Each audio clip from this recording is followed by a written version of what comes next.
Welcome to the HR Huddle podcast, presented by Sapient Insights Group, the ultimate resource for all things HR. It's time to get in the huddle.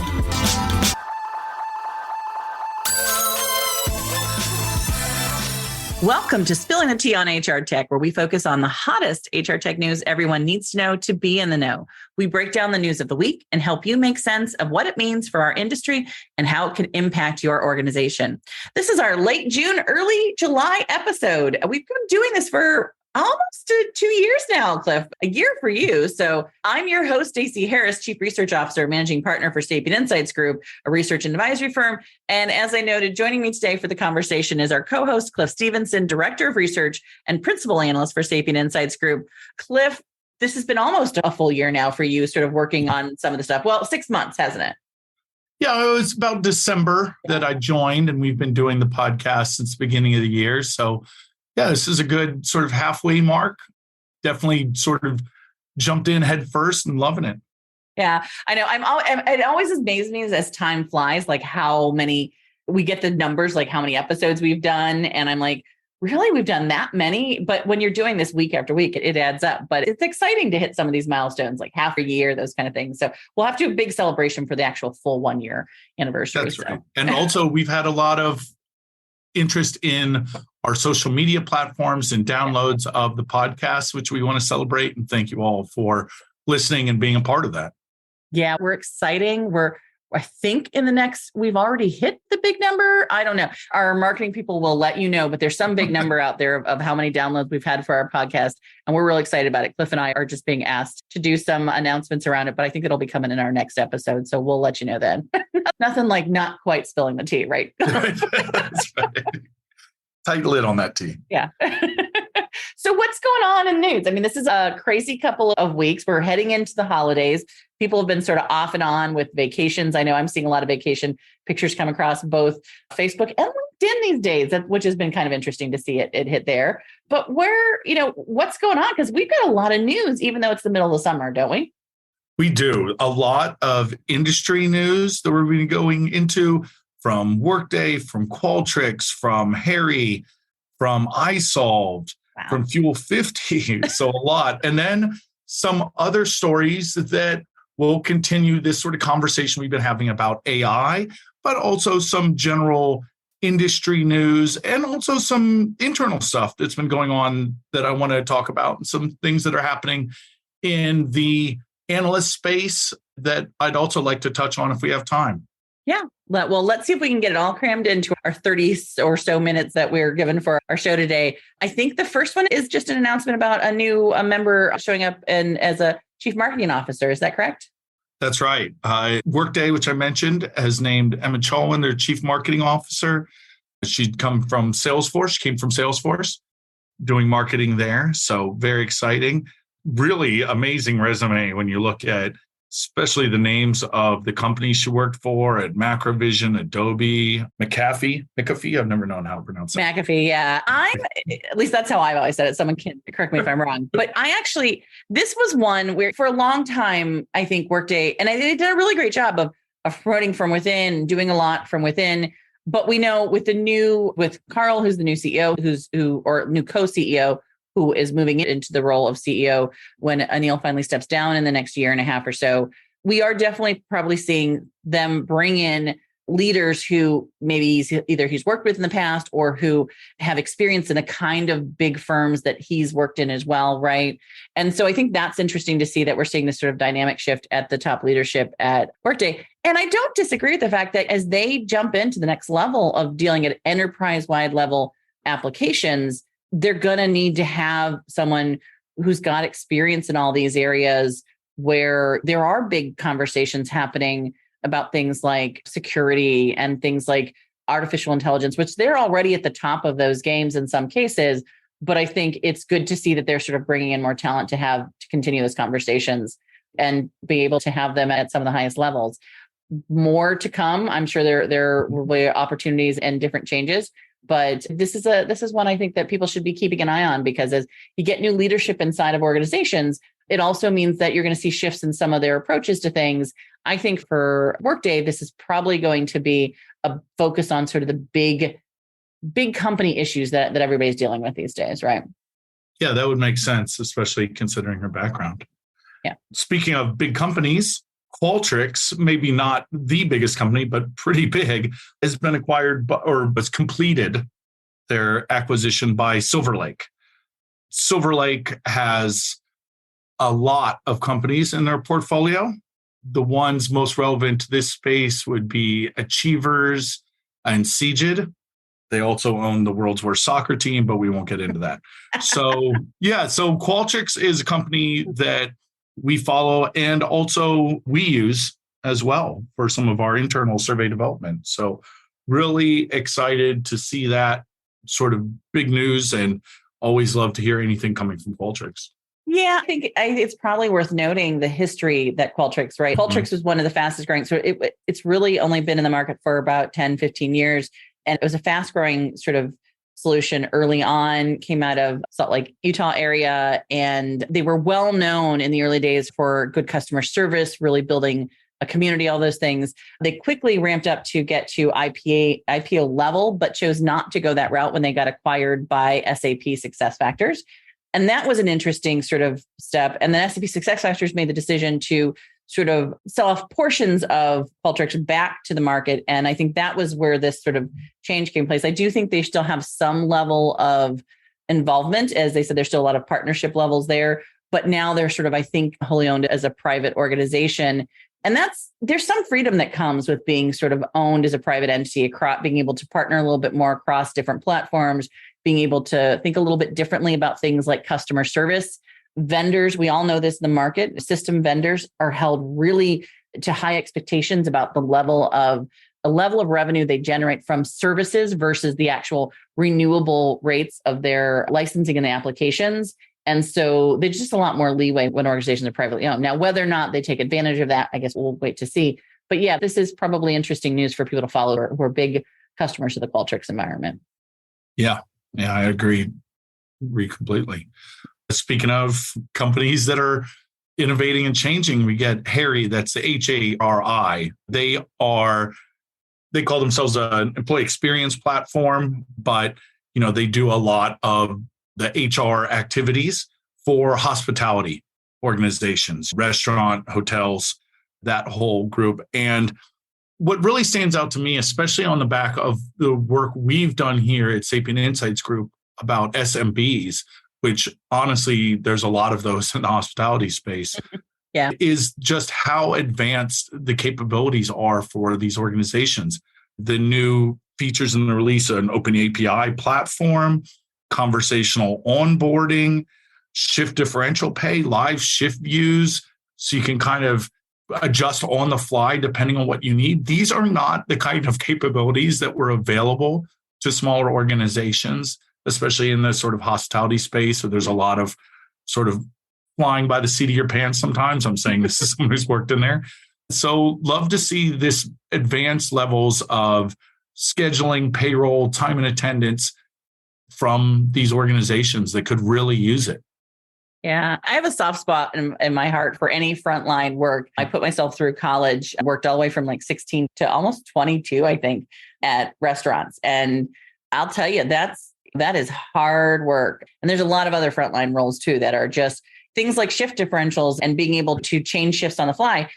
It's life-changing for someone who's working in those environments when you've got issues where maybe family dynamics and you're trying to deal with scheduling around your kid being picked up or someone getting sick in your family, or just issues where you need that paycheck to come in every week to be able to sort of make what's going on in rent or those kind of things. Like those issues with your HR system are more than just nice to haves, they're must haves in those environments, right? So it's always good to see investments being made here. I will have to admit that the name HRI always throws me from Harry because of my last name being Harris, and like Harry and Harris, I always look at it and go, did someone just forget to put an S on the end of my name? So, but I'm getting better at it. I'm trying not to. I think we should note, I do have one of our colleagues in the market, Red Thread Research, Stacey. I know she's getting ready, I think, to launch a big frontline report. So I do think this is a topic that not just us, but other analyst firms are talking a lot about. So I'm glad to see that it's getting more attention.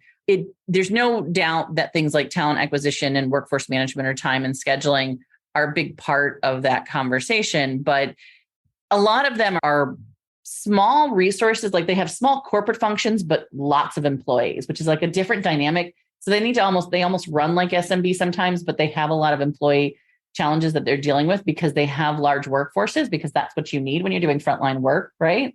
So I do think it's almost like a different level of SMB that oftentimes ends up in these areas as well. And so they just have more complexity than we see in a lot of other organizations. Yeah, that's exactly it. And I love this idea of picking these technologies and these sort of advanced methods, and instead of presenting them as something daunting or scary or replacing people, it's exactly what you said, Stacey. It's helping people be more human, right? Like you said, scheduling around your family and picking up kids. That's all part of what this allows. So it's really cool to see advances in technology not as adversarial to the employees, but rather something that allows them to be better, or to allow them to be more people focused. So that's it's a powerful part of, I think, the work that all of us do. And it sometimes gets lost in this conversation of AI and technology. It's real easy to think about optimization and efficiencies and not realize the impact some of these systems can have, right?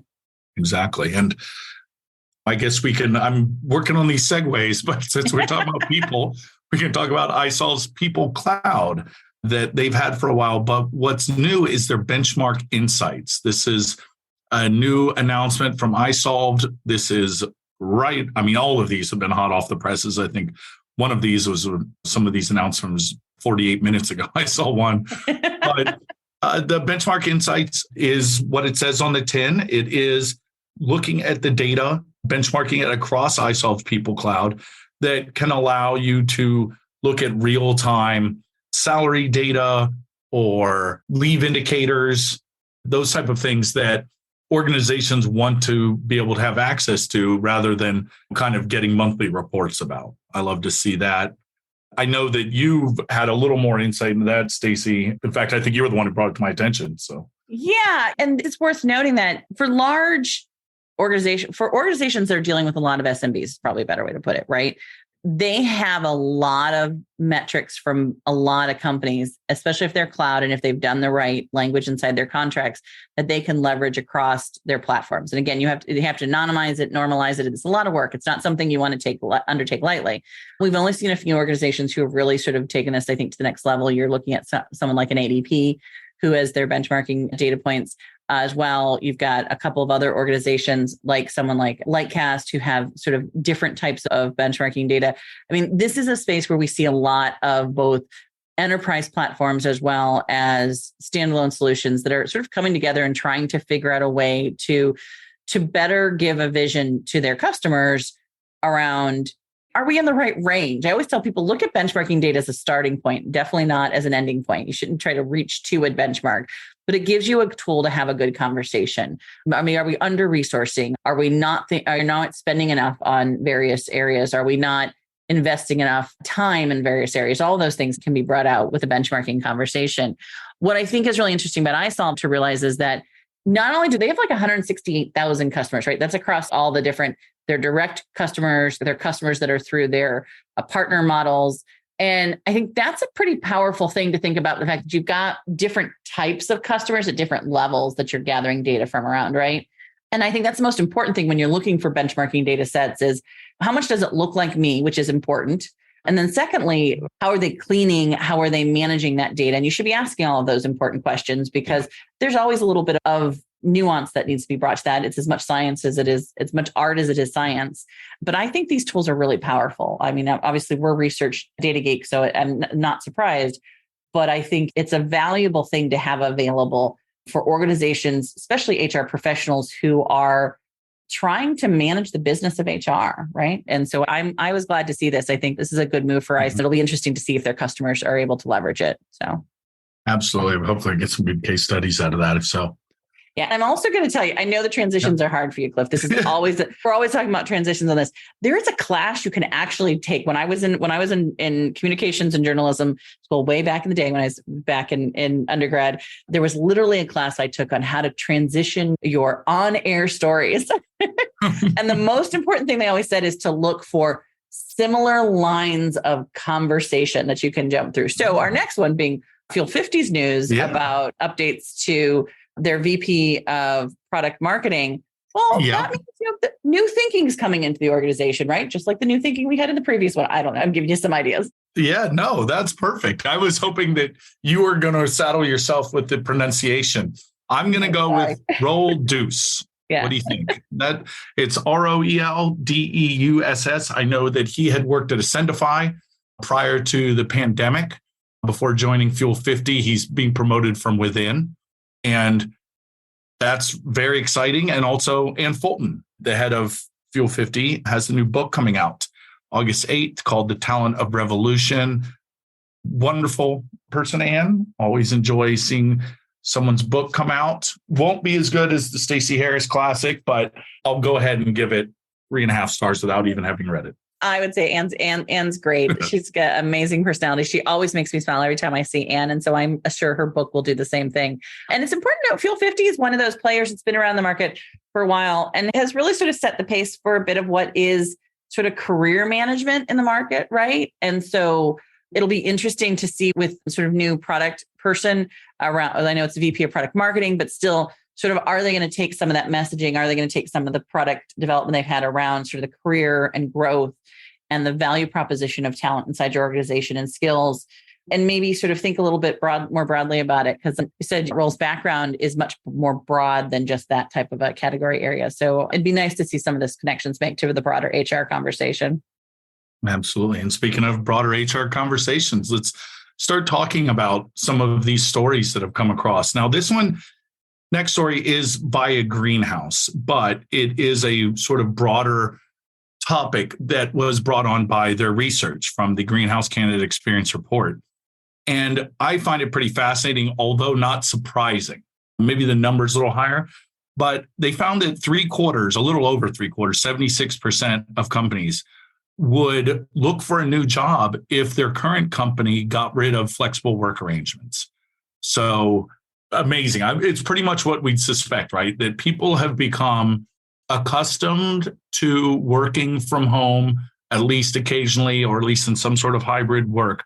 So much so that they would actively leave. And a vast majority, right? 76%. So including nearly half, 42% of candidates will not even apply for a role that doesn't have their preferred working model, meaning maybe they want to work in the office, that's fine, but it means that we've become a little more attuned to how we work best, whether that is in office, at home, hybrid, however that may be. I think it shows a greater sense of agency and self-awareness of our own working methods that was born out of the pandemic. And I think that's amazing. And I like to see that backed up by research.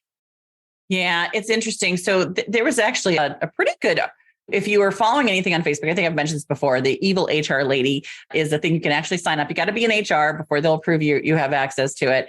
And they have anonymous sort of commentaries about different things. And one of them was, I thought it was a really great commentary on someone who had wanted to work from home. This was about medical leave during a medical leave need. And they had said, no, we don't offer that. They had done it anyways. And then there was some conversation about, well, how does that impact? And is it an offense that is fireable? And how do you pay them? Those kind of things. But I mean, we're seeing more and more of this pushback, I think, in the market, right? And there's a lot of reasons for going to the office, a lot of reasons not, but the workers have had an opportunity to see that much of what they do could be done in different environments. And so I think you are going to get a lot more of this from candidates, which is, does it have the environment I want and that I need? And are there options? And I can't say I disagree with this. I was in my, because this goes back away, but in 2001, 2002, I'd started my first job out of sort of grad school and internships and sort of working in the radio shows and those kind of things. I was working at a bank, and I can remember it was an hour drive in, an hour drive back on the best of days for me. probably about 2 hours when, whenever it rained, snowed, or had anything else. And I remember I was one of the first people, because I was doing instructional design. I was at a desk all day writing like me and you do now today. And I was like, why can't I do this from home? I have my computer, my setup, my laptop. And I remember I advocated for getting at least one day at home a week. And that was a big deal in our department back then. And I think now we're going to see a lot more of that all the way through. So I'm not surprised by this. I should note that this was Greenhouse's own candidate experience report. I think it's great that they're doing that. I do think that we should note that Kevin Grossman runs probably one of the best candidate experience reports out in the market. It's the Candidate Experience Awards. It's run by his organization on Talent Board. I just think it's well worth looking up the work that he does as well if you're interested in that candidate experience conversation. So anyway, sorry. Yeah, no, that's wonderful. And actually, I'm going to use that as a segue. I'm going to take the advice that you've just given me, because I want to continue that conversation, because you mentioned Red Thread, you mentioned Kevin Grossman, and there's been some, now this may be a little inside baseball, but I think it's of interest to anyone that's listening that has connections to the HR analyst community or is even interested in the sort of work we do. I would say one of the leaders, pioneers, heads, maybe the most respected member of the community is retiring soon, Lisa Rowan, IDC most recently, right? I think that's the only way I've known her, is going to be retiring, I believe, at the end of the month. I don't have the date in front of me if you do. And personally, a huge inspiration to me. She was at the very first analyst/press conference that I went to, and hearing her questions sort of set the bar very high. So certainly no tea to spill on her, just cheersing the teacup and saying, amazing career, amazing person. Literally have not been able to, and nor would I look for anyone to say anything negative, all positive vibes, and wish her the absolute best. Yeah, definitely. So Lisa's last day will be, I think, June 30th is what we were told. And so this will be posting probably after she's hopefully sitting someplace where it is warm and she's got a good book and a little bit of downtime. And I know my first couple of weeks, anytime I'm out of the office, it's really just sitting and reminding myself what it's like to not have deadlines, right? Retirement is always a complicated conversation, right? Because we also saw just earlier this month a similar announcement from Lexi Martin. Both women have been a huge impact on my life. They were actually the first people who sort of welcomed me into sort of this, what we call analyst world. Lisa always had the warmest smile and the best laugh and always asked the best questions. I learned so much from her. And obviously Lexi ran the survey that has now become essential to my life for the first 17 years. And she gave me the honor of letting me take her baby, right? Which was always hard. I think that's the hard part, right? When you've worked in an industry like these for so many years, it's really hard to let go. And so there's a lot of celebration about retirement, but I also want to acknowledge that there's a bit of grief in losing these people in our lives on a day-to-day basis. They'll always be there. They're always hopefully someone we can call on. But you'll miss them and miss their advocacy for HR and advocacy for the HR practitioners. And so just a warm hug virtually sent out to both of them, because we're not going to see them on the road as much. And definitely for all the good things that they have given back to the community. I hope everyone else gives them a shout out as well. Yeah, that's wonderful. I'm glad that this is a podcast, not video, because there's some dust or something. Yeah, I know. There's some tears going on here. I know. So I know we're sort of running out of time. And again, these links are always in the show notes. You can find them. You can reach out to us if you don't see them for whatever reason. But two articles I'm going to sort of gloss over, but I do think are very interesting. One from the Journal of Applied Psychology it's like a lot of academic articles. It can be a little hard to parse, but what they're basically finding out is that with AI being in the workplace, it is causing effects on human relationships. Humans are learning to, in some ways, rely more on AI. And because of that, it is affecting their interpersonal relationships. Of course, nothing's an island. It's all happening with everything else going on with more people working from home.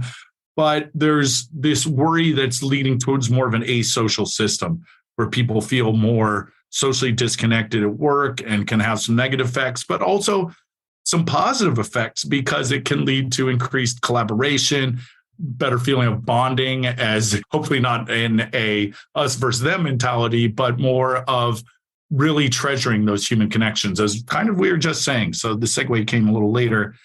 There's new generative AI through Oracle.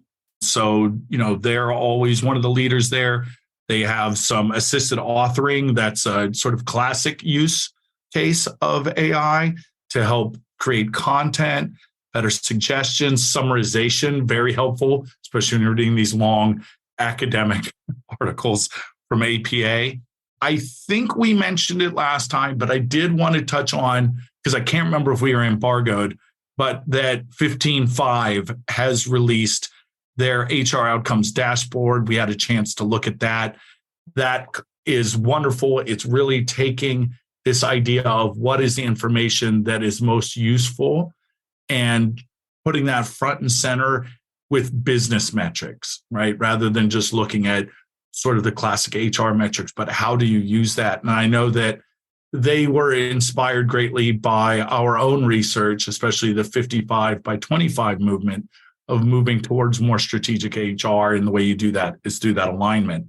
And I don't know if we have time, Stacey, but I really was hoping to at least have a quick chat about something that happened and is related to this AI discussion in our own company. As we have started using here at Sapient Insights Group, some of the AI tools, whether it be ChatGPT or Microsoft's Copilot or through Grammarly as well as we're doing our writing.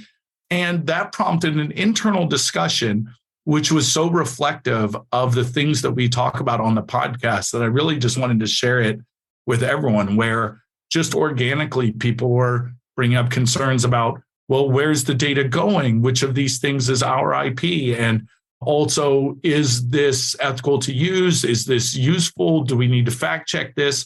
That internal conversation was just fascinating. And so it's not just something we're disconnected and just reading in the news. This is part of our company too. Yeah. It was a fast day. So it all got, I think, kicked off by, we've been watching, obviously, AI and ChatGPT, and we've had a couple of our team members who have been sort of investigating it and looking at it just from a research perspective. But Grammarly, and particularly, if you guys know, we do a lot of writing. Grammarly is a big part of our lives. Don't know that tool, I would recommend it. It's a great tool for just double checking your work on grammar. But they had set out a big announcement saying they're launching their AI in Grammarly. And a good portion of our employees and many of my partners went to that event and then came back from it and said, this is great, we should be using it.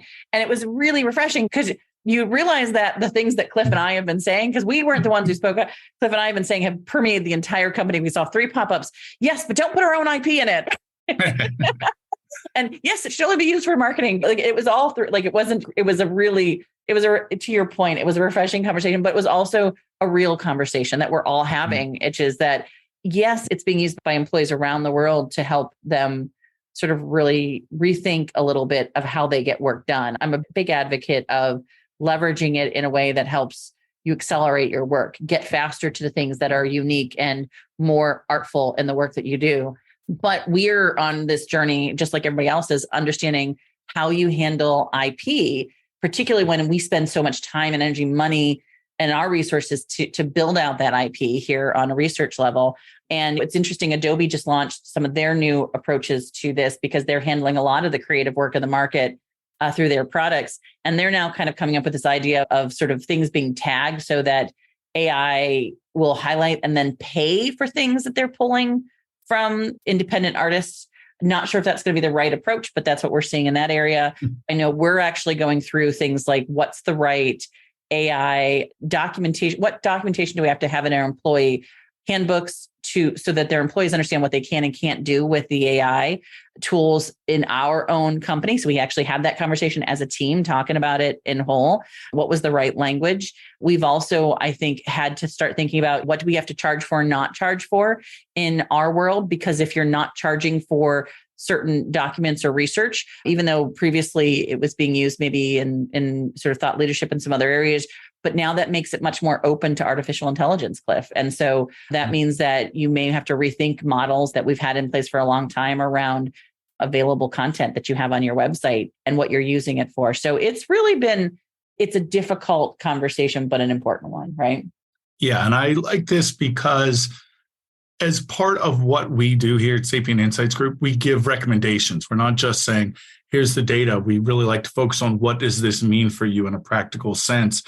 And just know that it's not just, okay, well, 55% of companies did this. It's also informed by what we're going through and by Stacey and mine's own experiences working in the field.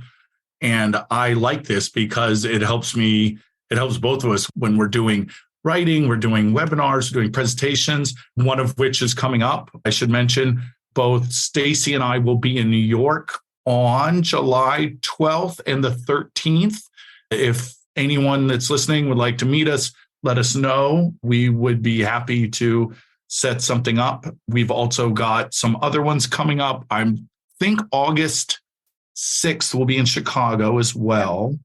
I will make sure all the dates are correct in the show notes, but I'm sure on the July 12th one because I have tickets. Any other ones that you can think of, Stacey, in the coming couple weeks that we want to let people know about? Nothing through. I mean, summer I think is a little quiet, but starting in August, at the late end of August, I think I'll be in Pensacola for a meeting. And then we also have a meeting out in Washington, D.C. with a client. So we'll be out there.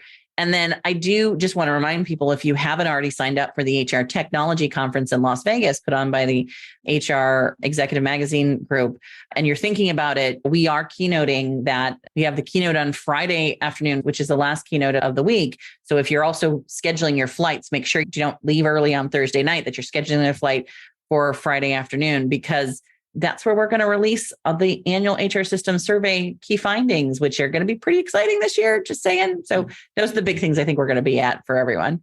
Yeah, and they got Gina Davis, I think, to get on the stage with you as well, right? Well, maybe not. We're working on getting, We'll be on the same spot. I think she's going to be a little bit earlier than I will be. Yeah. Oh, she doesn't have the same sort of name recognition, so it's all right. She'll be okay. Yeah.